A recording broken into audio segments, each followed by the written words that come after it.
Hello and welcome to BYJU'S IAS. Let's take up the analysis of today's The Hindu newspaper by looking at an article from the front page of the Delhi edition. The article refers to a botched counter-insurgency operation of the Indian Army in Nagaland, which has led to the death of nearly 15 civilians. According to reports, in the Mon district of Nagaland, the para-special forces of the Indian Army, which have been deployed in the region, were reportedly conducting a counter-insurgency operation along with a unit of the Assam Rifles to possibly target a few Naga insurgents in the region. The Assam Rifles, which is a central armed police force, has been deployed in the northeast not just as a border guarding force for guarding India's borders with Myanmar, but it is also deployed in a counter-insurgency role and has been placed under the operational command of the Indian Army. So the two security forces often conduct joint security operations to target insurgents in the region, and in one such planned operation, they have mistakenly killed a number of innocent civilians. As per reports, the Indian Army had received intelligence that a group of Naga insurgents were moving in the Mon district of Nagaland, and while targeting them, the para-commandos have mistakenly opened fire at a truck which was carrying around 6 workers in the nearby coal mines, and all the 6 workers were killed in what appears to be an intelligence failure.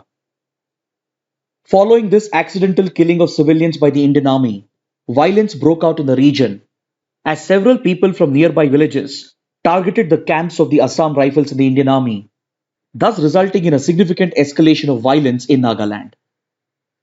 During this retaliatory violence, 9 more civilians have been killed by security forces, and even a soldier has lost his life. So the killing of nearly 15 civilians by security forces has led to an outburst of anger in Nagaland, and the state government and as well as the Indian Army have already ordered their own investigation into this failed security operation.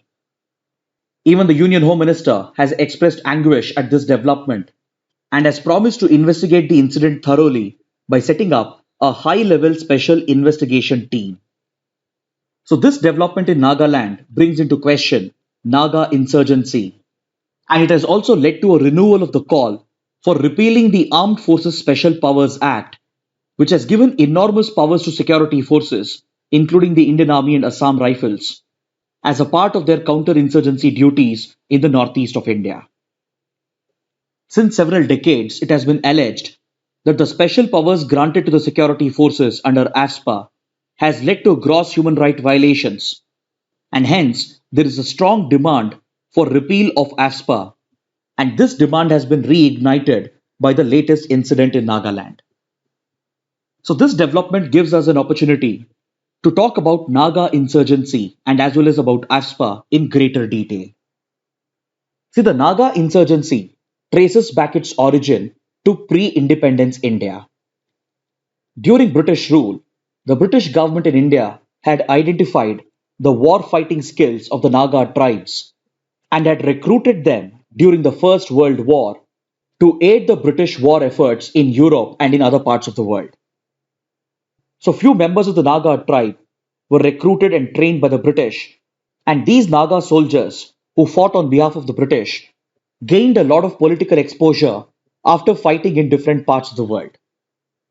So these Naga soldiers who came back from the First World War, they formed the first Naga political union known as the Naga Club in 1918.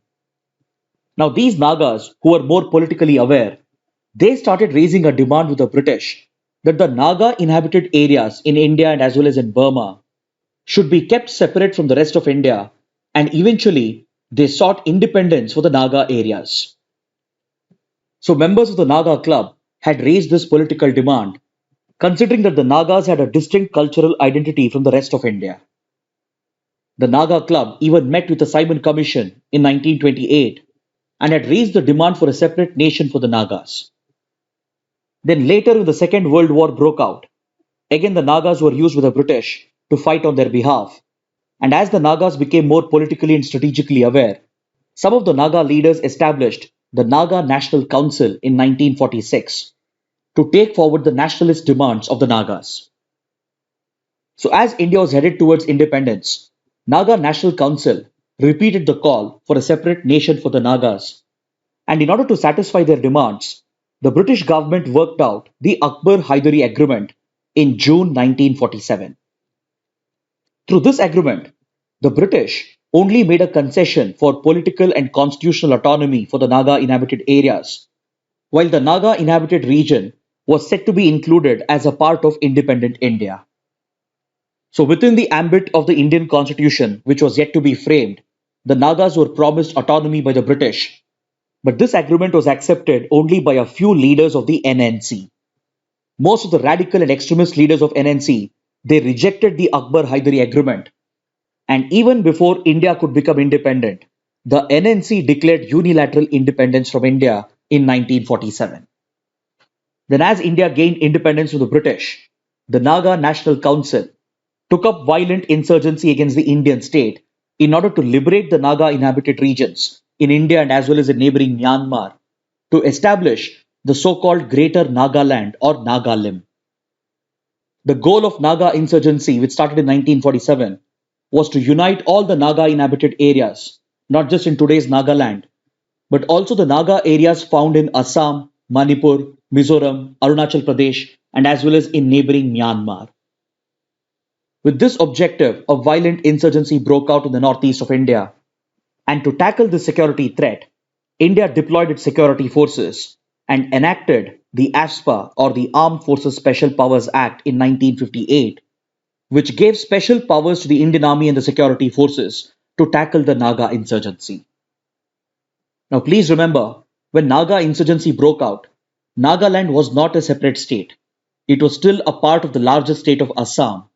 So when AFSPA was introduced in 1958 to tackle Naga insurgency, it was essentially implemented in the then state of Assam to cover the Naga insurgency affected regions. Later, AFSPA was extended to other northeastern states as other insurgencies broke out in the northeastern states of India. So in short, the first northeast insurgency that we witnessed was the Naga insurgency, and AFSPA was introduced for the first time in independent India to tackle Naga insurgency. As a result of these security operations that were carried out by the Indian Army under the special powers of AFSPA, India managed to weaken the Naga insurgency to an extent, and it tried to use the opportunity to work out a peaceful solution through negotiations. So, in order to fulfill the political aspirations of the Nagas, India established Nagaland as a new state, and statehood was granted in 1963. But this step by India also failed to satisfy the Naga insurgents, and the Naga insurgency continued for few more years. By this time, the Naga insurgents, led by NNC, had established a strong base not just in neighboring Myanmar, but also in East Pakistan, where they were receiving covert support from the Pakistani state.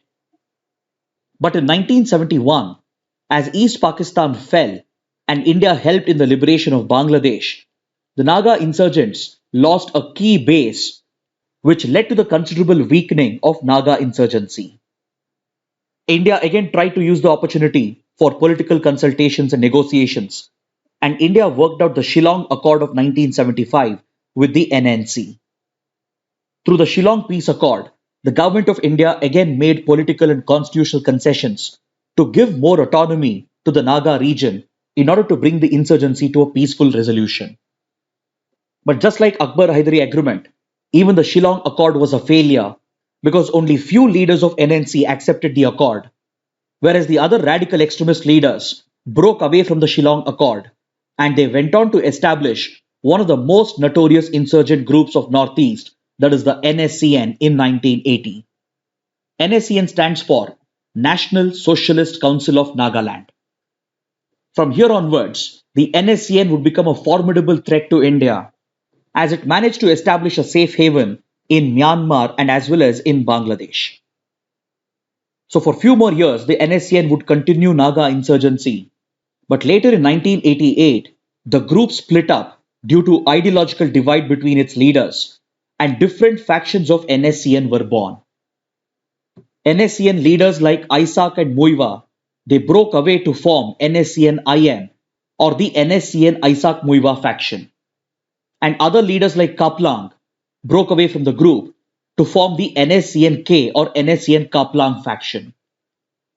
Similarly, over the years, many different factions of NSCN have come up.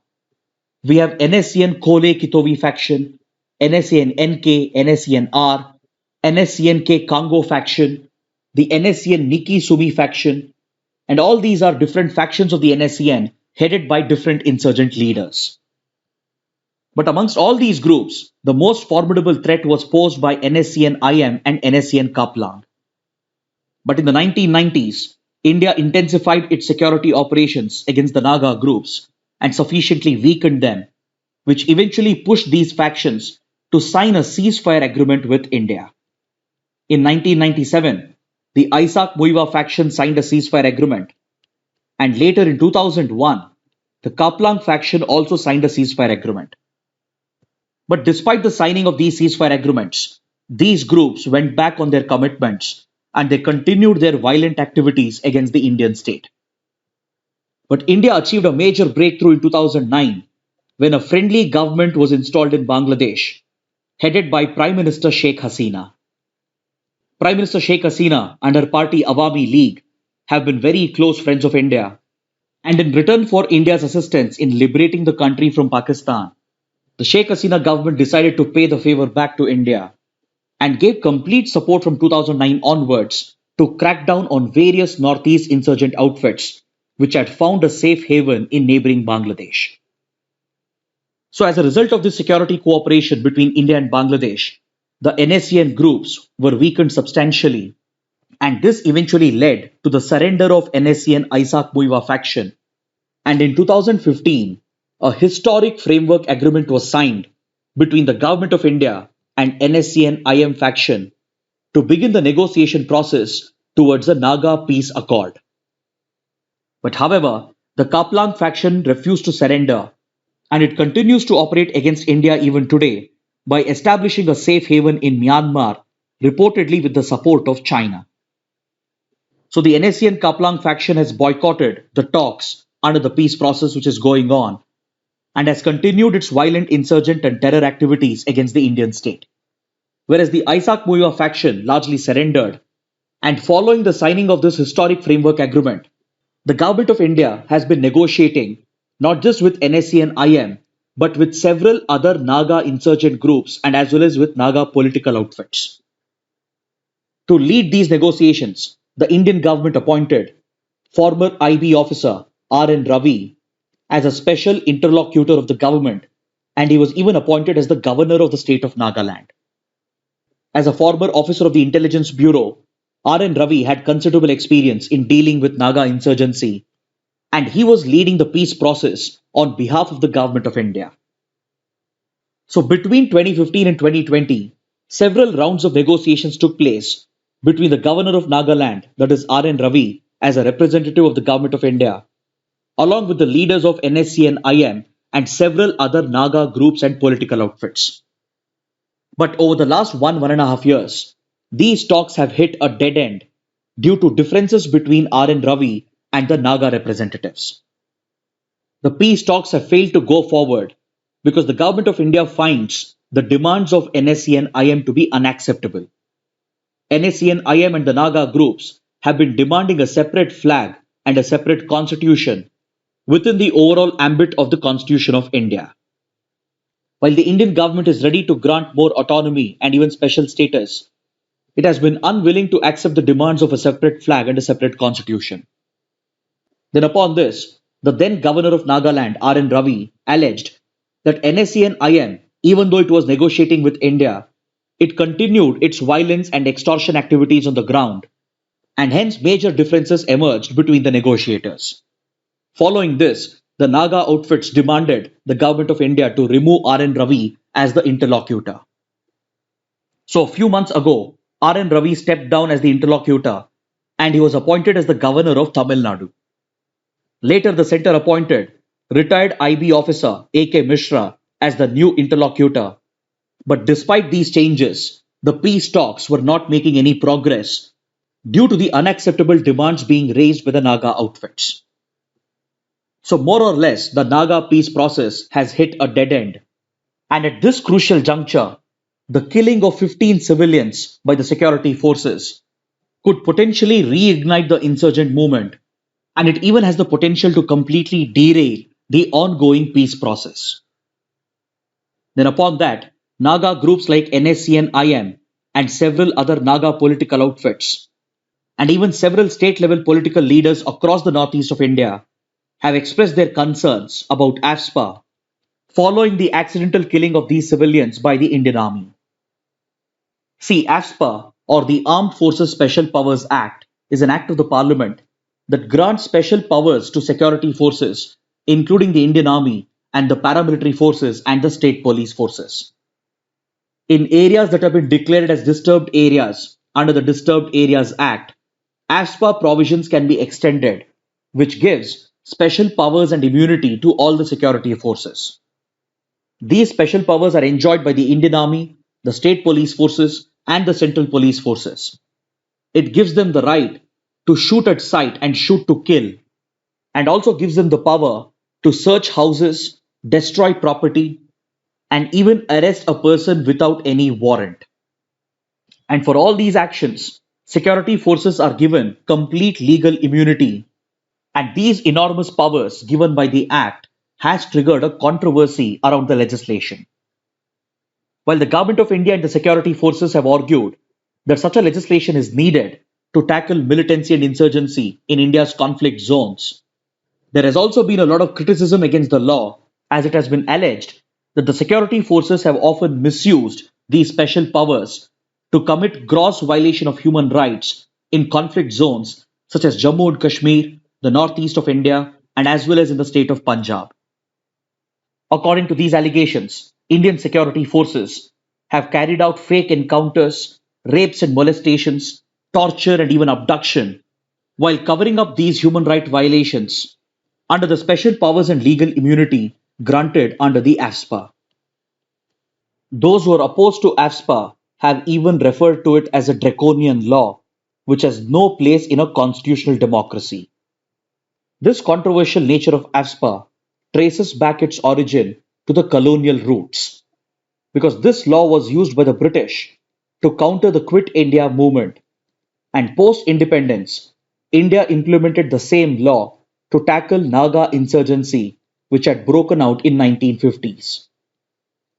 Post independence, AFSPA was introduced for the first time in 1958 in the northeast of India to tackle Naga insurgency, and later it has been extended to several other states in the northeast, including Assam, parts of Arunachal Pradesh, and it has also been extended to tackle insurgencies in Manipur, Mizoram, Tripura, and Meghalaya.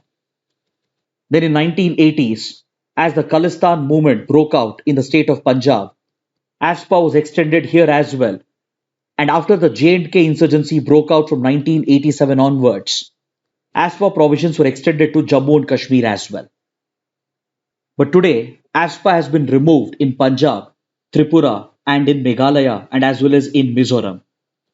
Because following the decline of insurgency in Punjab, Mizoram, Tripura, and Meghalaya, AFSPA has been revoked from these states, whereas it continues to operate in Jammu and Kashmir and in parts of Assam, Arunachal Pradesh, Manipur, and of course in Nagaland.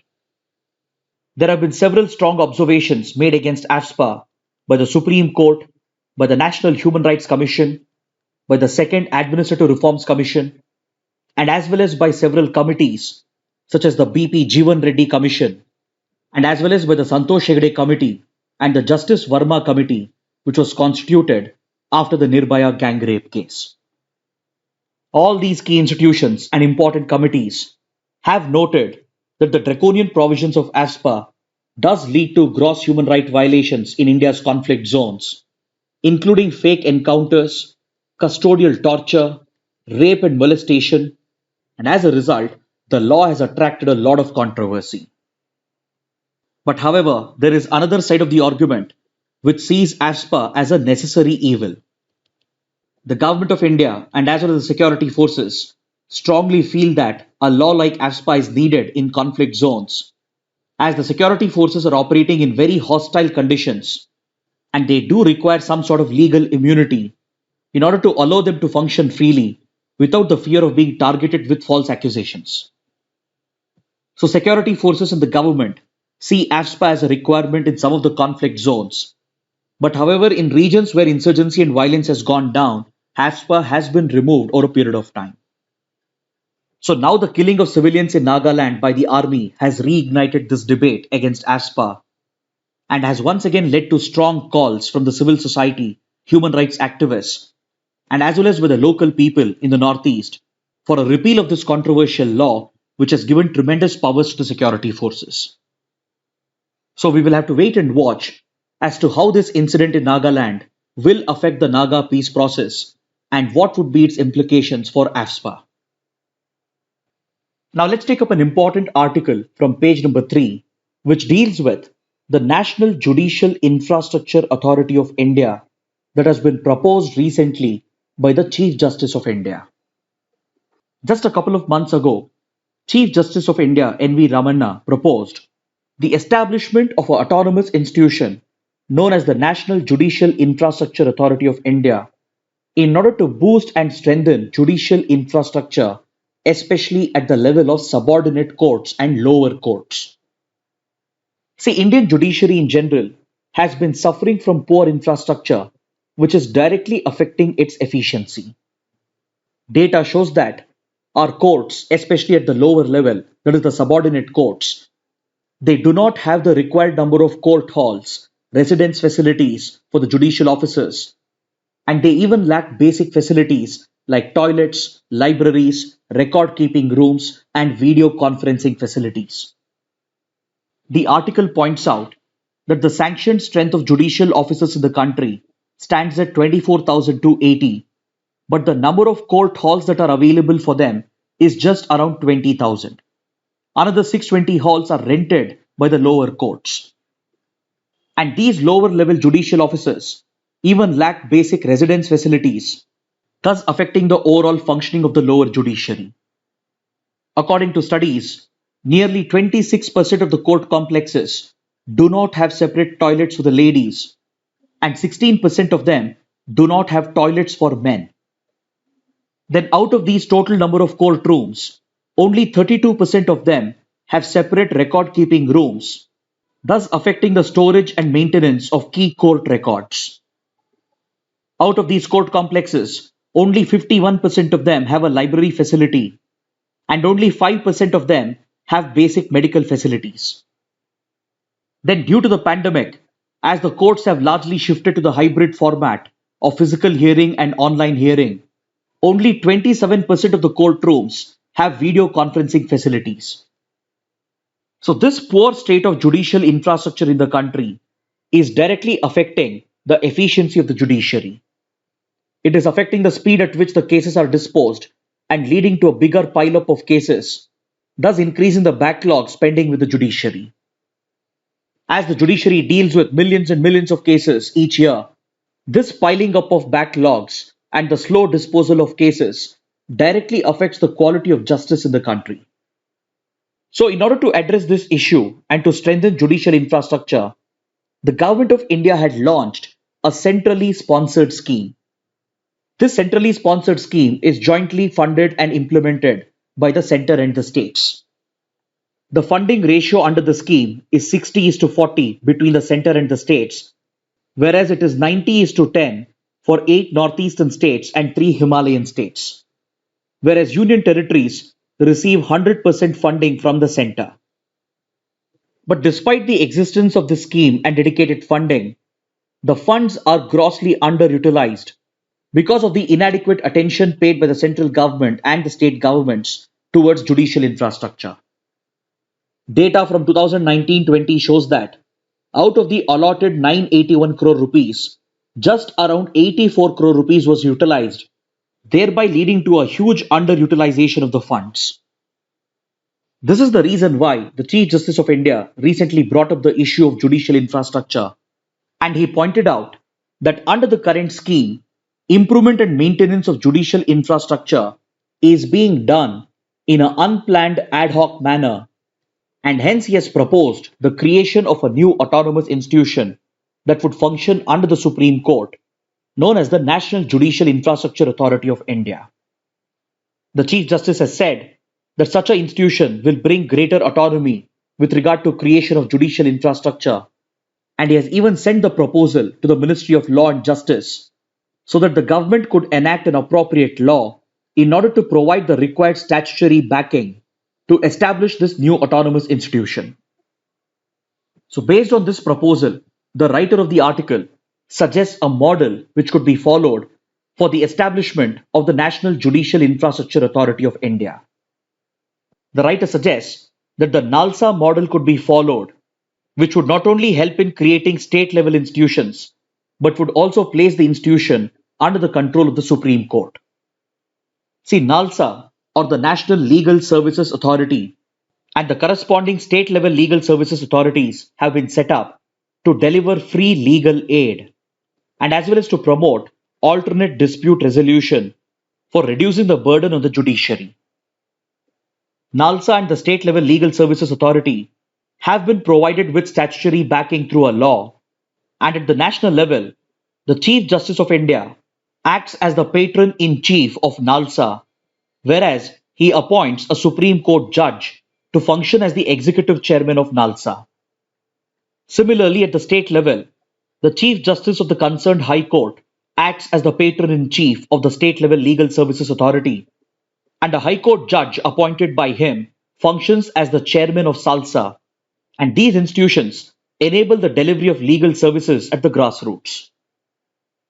But the only issue with the NALSA model that the writer points out is that even though NALSA is relatively autonomous and under the judiciary, it is still serviced by the Ministry of Law and Justice. So the writer suggests that for the establishment of a judicial infrastructure authority, the NALSA model could be followed, but with one key change, that instead of placing them under the Ministry of Law and Justice, they should be placed directly under the Supreme Court so that these are autonomous institutions which could exclusively look at judicial infrastructure. Now let's look at this column from page number 7. In this column, the writers highlight the importance of anganwadi centers that are operating under the ICDS, or the Integrated Child Development Services. So the ICDS is considered as the world's largest social program on early childhood services.